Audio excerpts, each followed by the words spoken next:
그러면 그 다음에 우리 여학생 한번 읽어봐 주시겠어요? 네. 들레즈의 내재성의 철학을 실질적으로 구성하는 것은 에티카에 근거한 선험 철학이거나 혹은 선험 철학을 에티카의 방법론으로 행하는 것이다. 선험 철학인 이상 예컨대 칸트처럼 경험의 조건을 문제로 삼지만 이는 오히려 그 조건을 결정하는 과정, 즉 조건 지어진 것의 조건으로 종속되는 과정에 대항하기 위해서 나아가 이 조건을 결정하는 원리, 그 자체를 변화시키기 위해서이다. 모랄의 배후에 두는 비판 철학에서 선언적이란 우리들의 아프리오리한 표상들로 경험의 소요가 필연적으로 종속되는 원리와 이에 완전히 대응하여 경험의 소요로 아프리오한 표상들이 필연적으로 적용되는 원리를 특정짓는 말이기 때문이다. 그러나 들레즈에게는 이러한 개념의 적용이 행동적인 것에 공식의 논리가 되지 않는 원리가 필요한데 그것이 잠재적인 것의 현동화라는 사고법이다. 그렇지만 이 현동화의 개념만으로는 결코 충분하지 않다. 이러한 현동화의 운동 개념의 형성의 질서로부터 지지하고 또한 바로 그 잠재적인 것을 단순히 소요로서 부여되는 아프리오함과 역사성으로 폄하하지 않고 바로 비역사성의 불공 가능성의 포피라하기 위해서는 이 잠재성이라는 선언적 번역을 하나의 동적 발생의 문제로 끌어들이는 사고, 즉 이마주 없는 사고가 불가결하게 되는데 그것이 바로 반실현이라는 개념이다. 본서의 과제는 이 반실현론의 관점에서 들레즈의 선언적 경험론과 존재의 일일성을 종합한 하나의 에티카를 형성하는 것이다. 이는 단순한 마음의 반성이 아니라 스피노자가 말하는 정신의 영원한 반영이다. 우리들에게 필요한 것은 마음이 아니라 정신이며 기관으로 구성된 신체가 아니라 타의 기관체이다. 내가 본서에서 들레즈의 철학으로부터 속출하는 반실현론이란 그 자체가 바로 에티카에서 영원한 비종속의 논리이며 판단력으로부터 결벌하기 위한 무의식적 관념의 하나의 표현활동, 하나의 생산활동이다. 이를테면 안티모랄리아의 인식론과 존재론을 적극적으로 밝히는 작업이다. 네, 좋습니다.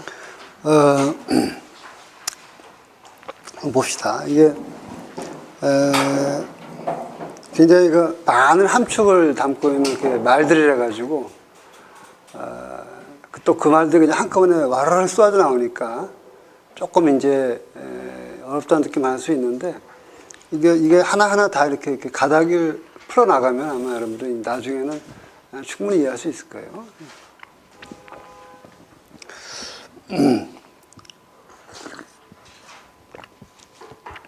들레즈의 그 철학을 특징지는 말은 굉장히 많은데 그 중에 또 하나가 이제 내재성의 철학이라는 거죠, 그죠? 그래서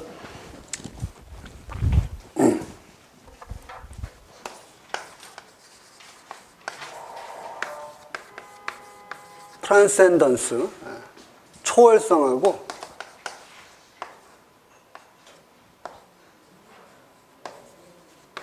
임머넌스, 내재하고 내재성이 두 가지가 있는데 초월성이라는 말은 이 세계를 벗어나는 거죠. 벗어나는 거. 이 세계를 벗어난다는 거를 다른 말로 하면은 시간과 공간과 인과, 원인 결과죠. 인과, 코잘리티, 인과의 구속을 벗어나는 거죠. 그게 초월적인 거예요. 그게 초월적인 거. 내재성은 뭐냐면 그런 초월적인 걸 설정하지 않은 어떤 지평, 그러니까 세계 내 안에서 세계를 초월하지 않는 차원, 그게 내재성이죠, 그죠? 임머넌스. 서양 철학이라고 하는 거는 동양의 사상은 대체적으로, 물론 이제 동양사회란 말이 좀 굉장히 거친 문법이지만, 동양이라는 것이 대체적으로 내재성의 사유가 강했다면은, 서양의 사유는 이제 초월성의 사유가 강했다고 볼 수 있죠, 그죠? 가장 대표적인 게 이제 플라톤의 이데아라든가 중대 철학의 심 같은 게 가장 전형적인 예로 자주 들고 있죠. 그래서 들려지는 내재성의 철학인데,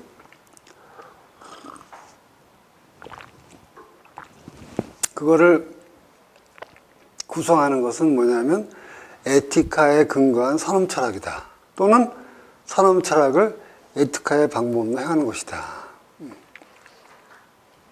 그러니까 이 사람은 들레즈를 보는 눈도 굉장히 많은데, 들레즈를 이제 어떤 식으로 보느냐라는 게 베르그송의 역정을 둬서 보는 사람도 있고, 니체로 보는 사람도 있고, 또는 이렇게 이 사람 같은 경우는 스피노자와 칸트, 스피노자와 칸트 사이에 들레즈를 위치시켜 놓고 보는 거죠. 이 사람의 기본 입장은 그거예요. 그 외에도 문학으로 보는 사람, 수학으로 보는 사람, 생물학으로 보는 사람, 아주 들레즈한 사람의 그 지평이 워낙 넓다 보니까 바라보는 눈도 굉장히 많은데, 이 사람은 여기서 선험 철학이라는 단어는 칸트를 염두에 둔 거고, 칸트의 철학을 우리가 보통 이제 선험 철학이라고 그러죠. 그죠? 그 다음에 에티카라는 거는 물론 스피노자를 말하는 거죠. 그죠? 스피노자 에티카를 말하는 거죠. 그러니까 이 사람은 들레즈의 철학을 스피노자의 에티카에 근거한 선험 철학이다. 그러니까 선험 철학인데, 그런데 그것이 스피노자의 에티카에 근거하고 있다. 상당히 흥미로운 구도, 이렇게 보는 경우는 처음 본 것 같아요. 이 애가처럼 보는 거는 상당히 흥미로운 이제 구도라고 볼 수가 있는데, 칸트에서 선험이란 말이 무슨 뜻이냐면, 칸트에서 선험적이란 말은 뭐냐면 우리의 인식에서 인식의 내용을 다 빼요. 다 내용을 빼, 이렇게 전부 다. 그런데 이 건물을 봅시다. 건물을 보면은 내용을 다 빼. 벽돌 빼고, 그 장판이 아니라 뭐죠? 도배를 빼고, 나무 빼고, 내용을 싹 다 빼요. 이렇게 합니다. 그럼 뭐만 남을까? 요 건물의 그 설계하는 그 형태만 남겠지. 그러겠죠, 그죠? 이 탁자에서 나무를 싹 빼면 뭐만 남겠어요? 요거의 구성 원리, 요 틀만 남겠죠, 그죠? 그게 뭐냐면 트랜센덴탈한 거예요, 칸트에서. 그게. 내가 가지고 있는 인식에서 내용을 다 빼, 인식 내용을 빼, 지식을 다 빼. 왜 뭐만 남을까? 그 지식을 구성한 틀만 남겠죠. 그죠?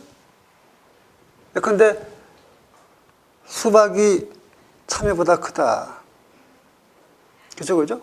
서울이 부산보다 크다. 미국이 일본보다 크다. 태양이 지구보다 크다. 우리가 갖고 있는 지식이지. 그지? 그래서 내용을 다 빼. 그 뭐만 남을까?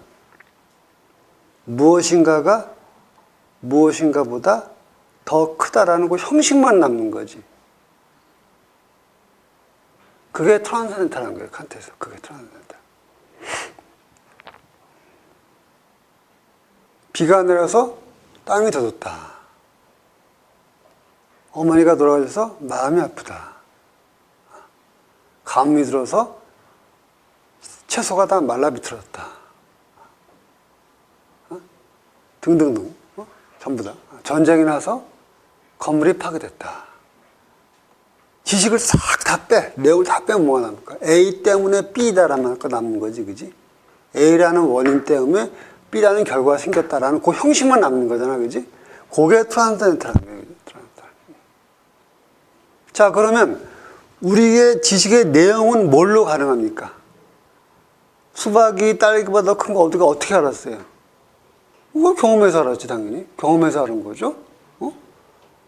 서울이 부산보다 크다고 경험해서 아는 거지, 그지?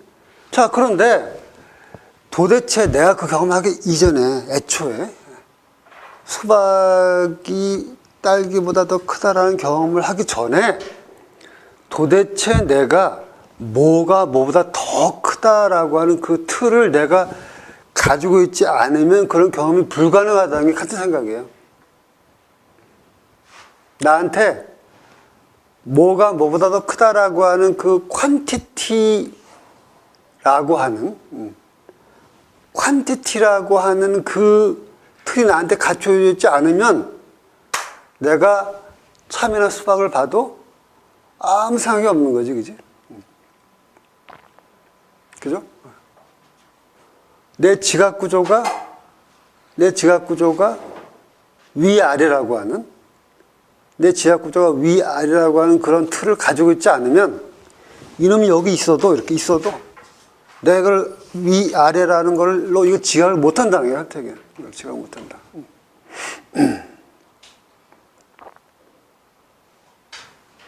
그 실제 예가 있어요. 실제 의학에서 임상 예가 있는데 14살인가? 어떤 소녀가 있었는데 걔가 큰 교통사고를 당했어요. 교통사고인지 뭔지 내가 정확히 기억이 안 나. 어떤 큰 사고를 당했어요, 얘가. 당해가지고 이 칸트가 말하는 그 시스템이 파괴됐어, 이게.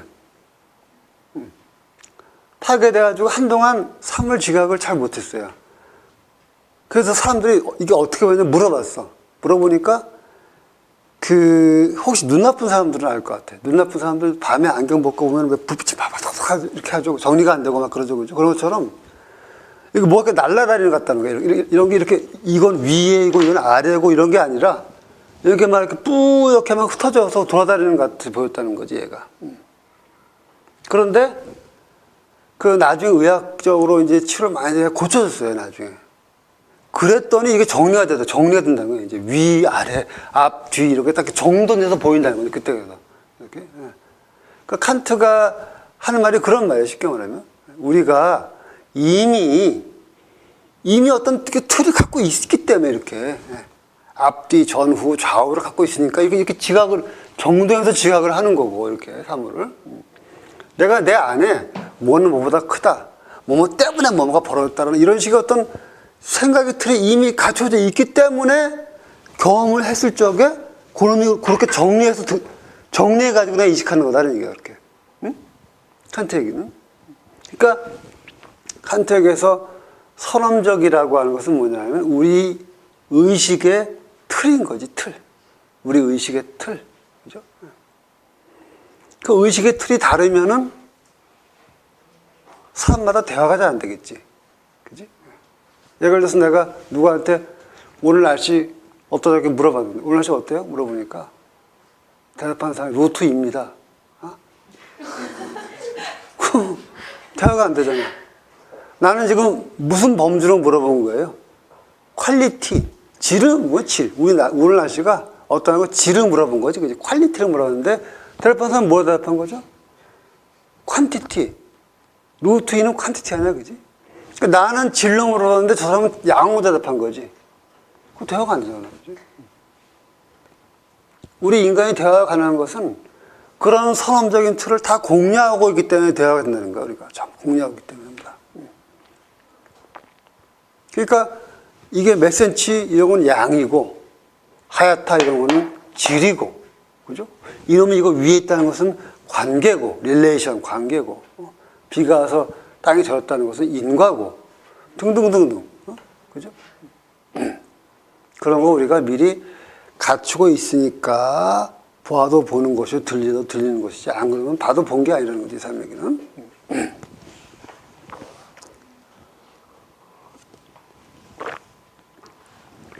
그래서 아까 제가 맨 처음에 얘기할 적에 영국 경험회나 칸트 등등의 근대 철학자들은 내가 경험을 했는데, 경험했어요. 이렇게 보고, 만져보고, 경험한 거를 내 의식이, 내 주체가 이놈을 어떻게 요리하느냐의 문제라고 했지, 그지? 그게 근대 인신의 최대 하도예요. 그죠? 그게. 그거를 이제 영국 경험자들은 어소시에이션으로 설명하는 거고, 연합으로. 칸트는 구성으로. 컨스트럭션 해석하는 거지, 그지? 그런데 둘레즈의 문제의식은 그게 아니고, 그놈이 아니고, 내가 이거를 만져 딱딱한 걸 내가 어떻게 인식하냐 이런 게 아니라 도대체 이놈이 이 세계에서 무슨 일이 벌어졌길래 나한테 요렇게 나타나냐는 거라고 했잖아요. 그죠? 아까 그죠? 이놈을 내가 어떻게 인식하냐가 아니라 애초에 이 존재가, 세계가, 우주가 어떻게 굴러가다가 요렇게 나한테 지금 요런 느낌으로 나타나냐는 요걸 설명을 했잖아. 그지? 그러니까 무슨 얘기냐면 이거는 존재론이에요. 존재론. 이 세계는 이런 거. 인식론은 뭐냐면 인식론은 내가 경험했어요. 이렇게 한 거를 내가 어떻게 이거를 의식으로 정리하고 원어로 표현하고 뭐 과학적으로 해명하고 이게 이제 인식론이라고 한다. 이렇게 존재론은 뭡니까? 이 세계라고 하는 거는 어쩌고저쩌고 존재를 가설을 제시하는 거지. 예컨대 이 세계는 신에 의해서 만들어졌어. 신의 섭리에서 움직이는 거야. 근데 신이 지구를 아름답게 만들기 원했어. 그래서 지금 저렇게 아름답게 보이는 거야. 라고 하는 그런 식의 설명이죠. 아주 단순한 예를 든다면, 이 세계는 다 기로 차 있어. 응? 근데 기라는 거는 어쩌고저쩌고 움직여. 뭐, 음과 양기가 있어. 그래서 지금 이게 이렇게 보이는 거야. 라고 하는 거죠. 이게 존재론이죠. 그죠? 그 관계 아시겠어요? 인신론과 존재론 거죠. 물론 그건 맞물려 있어요. 어차피 맞물려 있지만, 이제 무게중심이 좀 다른 거죠. 무게중심이. 그러니까 이게 지금 참 재미있는 게 에티카에 근거한 선험 철학이다. 사실 이게 이 말 뉘앙스를 알고 보면 되게 묘한 말이에요. 이게 굉장히. 칸트의 선험 철학인데 그걸 에티카 갖고 한다는 거거든. 그게? 그죠, 그죠? 거꾸로 뭡니까? 선험 철학을 에티카의 방법론으로 행하는 것이다. 그러니까 이게 뭐냐면 이 사람이 둘레즈를 어떻게 보는 거예요, 지금? 스피노자의 존재론과 칸트의 인식론의 교차점에 있는 사람이다라고 보는 거죠. 이 사람 같은 경우, 그죠? 선험 철학인 이상, 예컨대 칸트처럼 경험의 조건을 문제로 삼지만, 아까 뭐라고 했습니까? 트랜센탈하다는 거는 경험의 내용이 아니라 그 경험의 조건이지. 어떻게 그 경험이 가능한가를 얘기하는 거죠, 그죠? 오히려 그 조건을 결정하는 과정, 즉 조건 지어진 것의 조건으로 종속되는 과정에 대항하기 위해서 나아가의 조건을 결정하는 원리 그 자체를 변화시키기 위해서이다. 그러니까 이미 정해져 있는 어떤 틀이 있고 그 틀이 무엇이냐를 밝히는데 포인트가 있는 게 아니고 어떻게 그 조건을 돌파해 가지고 내가 그 조건 바깥으로 나갈 것이냐가 중요한 거지, 이 사람한테는. 자, 내가 이렇게 그렇게 조건이 지어져 있는데 그러면 어떻게 그 조건을 돌파해서 바꿔 나갈 수 있냐라는 게 이제 포인트라는 거지, 이 사람 볼 적에.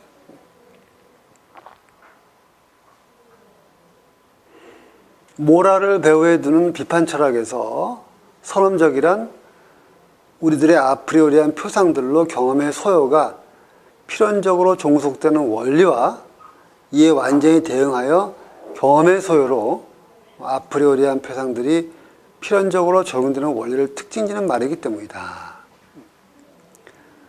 모랄을 배후에 두는 비판 철학이라고 하는 말은 무슨 뜻이냐면 칸트가 쓴 세 권의 책이 비판 철학서가 순수이성 비판, 실천이성 비판, 판단의 비판이죠, 그죠? 그런데 순수이성 비판에서는 이 사람이 뭐라고 했냐면 우리가 알 수 있는 거는 현상의 세계뿐이요.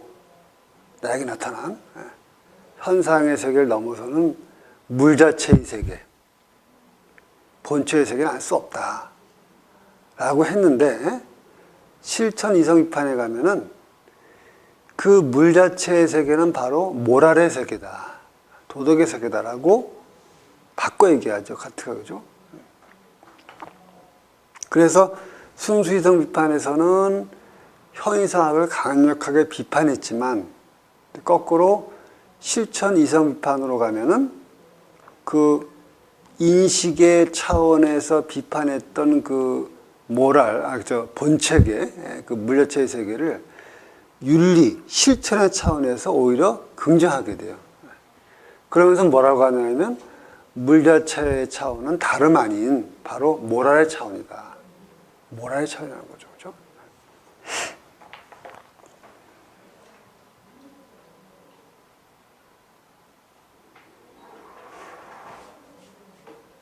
그런데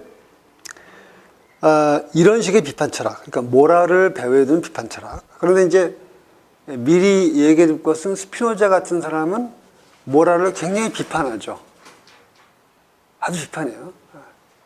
스피노자의 윤리라고 하는 것은 어디까지나 이런 관계 맺음, 어디까지나 관계. 모든 것이 관계 속에서 이루어지는 것이고, 그렇게 관계 맺어가는 과정에서 윤리의 문제가 발생하는 것으로 보는 거지. 근데 모랄이라고 하는 건 뭐냐 하면 관계를 넘어선 곳에 있는 어떤 원리가 있는 거죠. 근데 우리가 예를 들어서 이런 많은 타인들 또 타자들 숱한 것들의 관계 속에서 살아가잖아요. 관계 속에서. 근데 모랄이라고 하는 것은 이걸 넘어서는 거에 뭔가가 있고 이것이 다 이렇게 따르는 거죠. 이렇게. 네? 이것도 A를 따르고 저것도 A 이렇게 그죠? 요게 모랄이에요. 모랄. 근데 이제 이런 모랄을 인정하지 않을 적에는 모든 윤리는 뭡니까? 아까 말한 내재적으로 관계 속에서 얘기할 수 있는 거죠. 그죠? 그러니까 무슨 얘기냐면 예컨대 우리가 있는데 우리의 의견이나 개인적인 주관이나 관계를 초월한 어떤 삶의 모랄이 이렇게 있어가지고 우리가 다 그거를 따르는 모델이 있고 이렇게 보편적인 걸 따르는 모델이 있고 이런 게 없기 때문에 관계 속에서 윤리를 만들어가고 이렇게 정돈해가는 입장이 있어요. 앞에 게 초월적인 거고 뒤에 게 내리적인 거지, 그죠? 그래서 모랄을 배우든 비판 철학이라는 말은 쉽게 말하면 칸트를 말하는 거고, 스피노자는 모랄이라고 하는 걸 상당히 비판적으로 바라보죠, 그죠?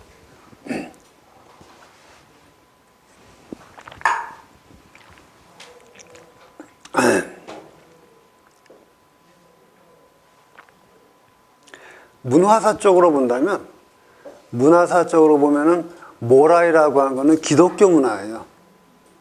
그리고 에티카라고 하는 거는 그리스 로마 문화고. 쉽게 말하면 그리스 로마 vs 중세 기독교인 거지. 그러니까 근대 서양 근대 철학자들에게는 항상 이런 문제의식이 언제나 있어요. 이렇게 마치 뭐라고 할까, 동아시아 사람들한테는 이렇게 유교냐 뭐 아니면 불교 아니면 도교냐 뭐 이런 식의 어떤 그런 대결의식이 늘 존재하듯이 서양 사람들한테는 항상 뭐가 존재하냐면 그리스 로마냐 아니면 기독교냐 라는 식의 어떤 이런 대결의식이 서양 사람들의 뇌 속에 깊이 박혀 있어요. 굉장히. 그거를 문화사 알고 보면 더 잘 보여요. 이게 무슨 말 하는 건지. 그런 배경을 알고 읽으면. 엄청나게 추상적으로 표현된 사상이나 언어도 파고 들어가면 다 그런 배경이 있어요. 역사의 배경이 다 있어요.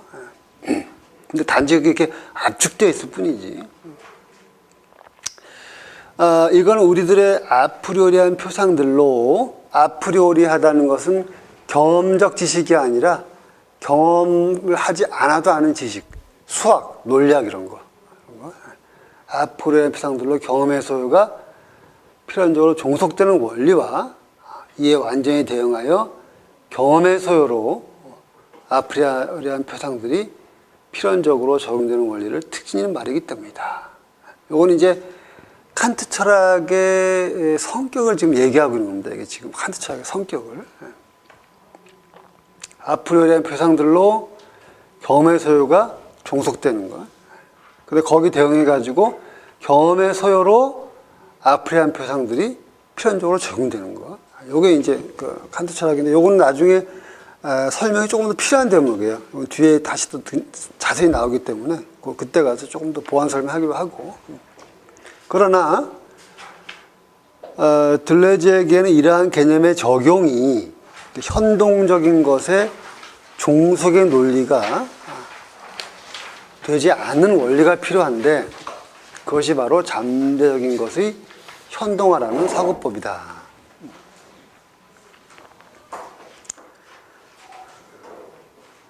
현동적이라는 말은 뭐냐면 포지티브란 말을 번역한 거예요. 포지티브.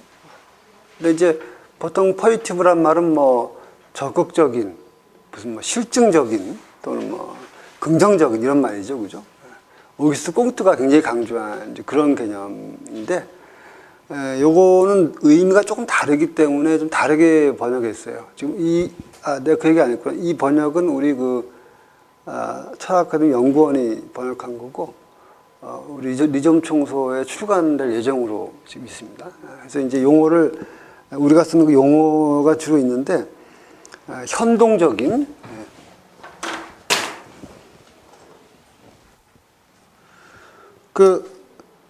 에가오타코 보기 전에 전에도 우리가 그렇게 번역했는데 이 사람도 똑같이 번역했더라고. 그거 되게 반갑대, 보니까.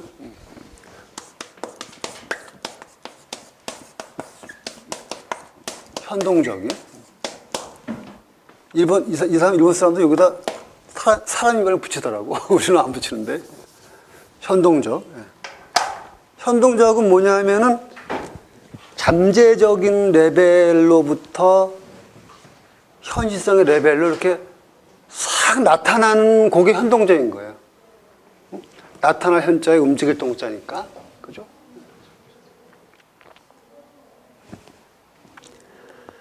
둘레지역에서 잠재적인 차원과 현실적인 차원 사이에 단절은 없어요.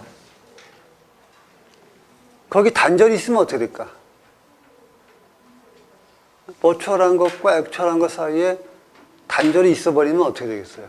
그거는 칸트적인 구도가 되겠지. 그러면 잠재적인 것은 무자체가 되겠죠. 현실적인 것은 현상의 세계가 되고. 그렇잖아. 칸트적인 체가 되버리잖아. 그지? 그러면은 물자체의 세계와 현실 세계는 그냥 이렇게 딱 이원적으로 단절돼 버리지. 그 구도하고는 전혀 달라, 이 사람은. 전혀 다릅니다. 그냥 세계는 하나일 뿐이에요, 하나. 하나인데, 지금 비지블한 레벨이 있고, 인비지블 레벨이 있는 거고, 그 뒤바뀔 수도 있고. 예를 들어서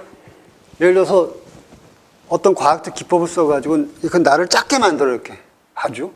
나를 엄청 작게 만들어가지고, 이 사람, 저 몸에 집어넣어, 이렇게 딱 집어넣는 거야. 그래서 내가 거기서 이제 우주선 아니라 조그만, 예를 들어 내가 우주선이 있는데, 우주선이 아니라 뭡니까, 비행정을 같이 넣어서 조그맣게 만들어, 이렇게. 옛날에 그런 만화 있잖아, 만화. 내가 어릴 때 보던 만화가 있는데, 누가 이렇게 만들어가지고, 뭐에다 딱 집어넣을게. 그래서 그 비행정을 막 혈관 타고 돌아다닌단 말이야. 그럼 그때는 뭡니까? 나한테 액초라는 거하고 버추얼한 거 완전히 달라지겠지. 지금 내가 보는 이 세계는 나한테는 잘 안 보이는 버추얼한 세계지. 그리고 저 사람 몸에 있는 뭐 헛박가리 뭐 이런 게 나한테 액초라는 게 되는 거였지, 그지? 헛박가리조차도 뭡니까? 헛박가리조차도 내가 지금 헛박가리를 밖에서 보는 게 아니잖아. 내 안에 들어갔으니까 전혀 다른 세계지. 그건 정말 완전히 그거는 그러니까 액초라고 버추얼이라고 하는 거는 그런 관계지. 칸트의 현상계와 본체계 같은 그런 게 아니란 말이에요. 기본적으로. 항상 그건 어떤 서로 관계 맺고 있고 서로 뒤바뀔 수도 있고 잠재성이 현실성이 계속 올라오고 또 들어가기도 하고 그런 관계란 말이야. 그런 역동적이고 이론적인 관계지 이원적이고 단절된 관계가 전혀 아니란 말이에요. 그죠? 고착된 관계 아니에요. 전혀. 그래서 그런 걸 표현하기 위해서 만든 번역어가 이제 현동적인, 포지티브하다, 현동적이다.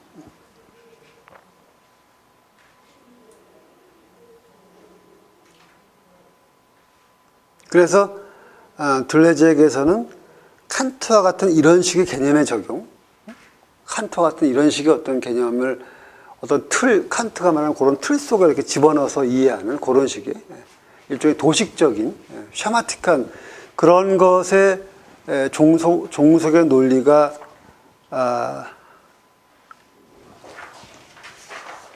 되지 않는 원리가 필요한데, 그런 식으로 하지 않은 어떤 원리가 필요한데, 그게 뭐냐 하면 바로 잠재적인 것의 현동화이다. 현실화라고 번역할 수도 있고, 현실화, 현실, 또는 현동화라고도 번역할 수 있죠. 그죠?